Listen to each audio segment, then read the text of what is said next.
Hey everyone, and welcome back to the channel. Today, we're diving into the story of a true visionary, a woman who saw the future of computing a full century before the first electronic computers were even built.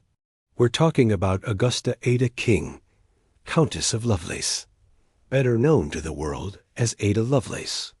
You might have heard her called the first computer programmer, but her story is so much more than that. It's a tale of genius, rebellion, and a mind that danced with numbers and poetry. So, who was this remarkable woman? Ada was born in London on December 10, 1815. Now, her family background is pure drama. Her father was none other than the famous and notoriously scandalous poet, Lord Byron. You know, the mad, bad, and dangerous to know guy. But here's the twist. Ada never knew him. Her mother, Anne Isabella Milbank, separated from Byron just weeks after Ada was born. Fearing that Ada might inherit her father's wild, poetic temperament, she was determined to steer her daughter in the opposite direction. Lady Byron, herself a gifted mathematician, nicknamed the Princess of Parallelograms by her estranged husband, decided that a rigorous education in logic and mathematics would be the perfect antidote to Byronic madness. From a very young age, Ada's life was filled with tutors, schedules, and a whole lot of math and science. This was incredibly unusual for a girl in the 19th century. While other aristocratic young ladies were learning embroidery and how to manage a household, Ada was studying algebra and astronomy. But you can't completely suppress an inherited spark. Despite her mother's best efforts, Ada's imagination was just as powerful as her analytical mind.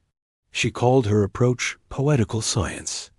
She saw the beauty and creativity in mathematics, the same way her father saw it in words. At just 12 years old, she became fascinated with the idea of flight. She didn't just dream about it. She methodically studied the anatomy of birds and tested different materials, even writing a book she called Flyology. This early project perfectly shows her unique blend of scientific rigor and imaginative ambition. Her life took a pivotal turn in 1833 when she was 17.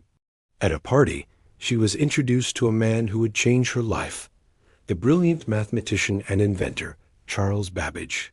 Babbage was a bit of a celebrity in the scientific world, famous for his ambitious and ultimately unfinished difference engine, a massive mechanical calculator designed to produce error-free mathematical tables. While most people at the party saw a complex and impressive contraption of brass and steel, Ada saw something more. She grasped the concept immediately, far better than most of her contemporaries.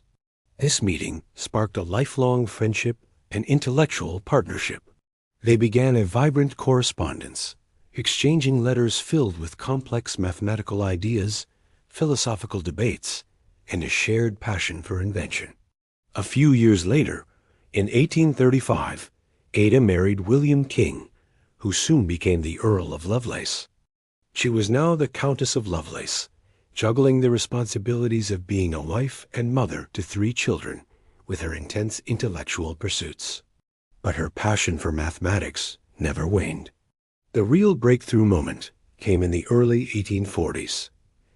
Babbage had moved on from the difference engine to a new, even more revolutionary concept, the Analytical Engine. Now, this is the machine that truly earns Babbage the title Father of the Computer. Unlike the difference engine, which could only perform one specific set of calculations, the Analytical Engine was designed to be programmable. It had a store for holding numbers, which we would call memory, and a mill for processing them. Like a CPU, it could be given instructions using punched cards, an idea borrowed from the jacquard loom, which used cards to create complex patterns in fabric. In 1842, an Italian engineer named Luigi Menabrea published an article in French about Babbage's Analytical Engine. Ada, fluent in French and deeply familiar with the project, was asked to translate it into English. But she didn't just translate it. She added her own extensive set of notes, which ended up being 3 times longer than the original article itself. And it's in these notes specifically note G, that her genius truly shines. Ada went far beyond Babbage's own vision for his machine.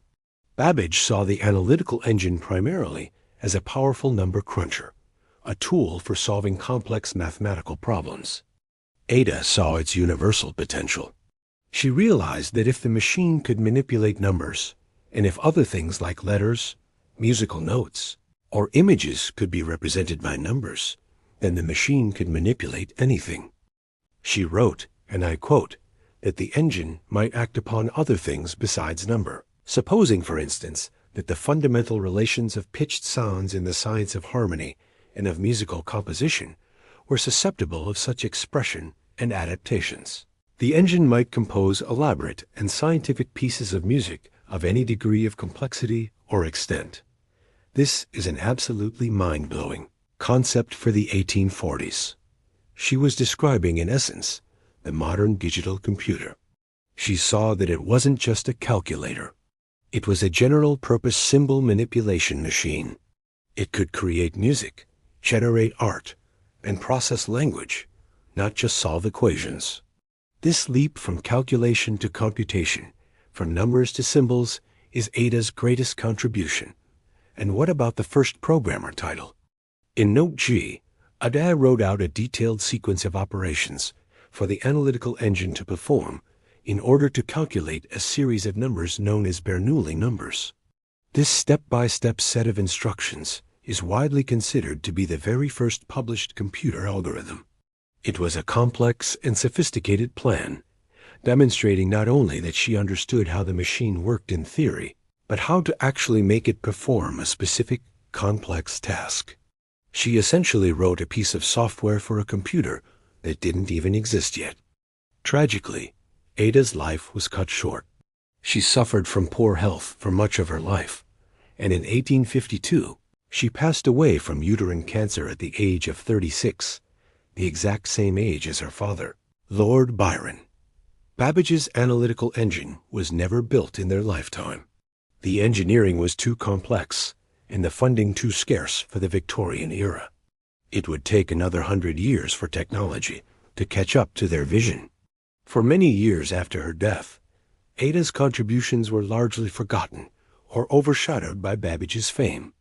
Her work was dismissed by some as merely the notes of a student, rather than the insights of a peer.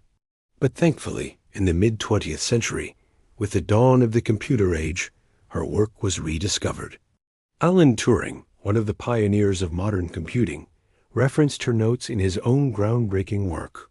Today, Ada Lovelace is celebrated as a founding figure in computing.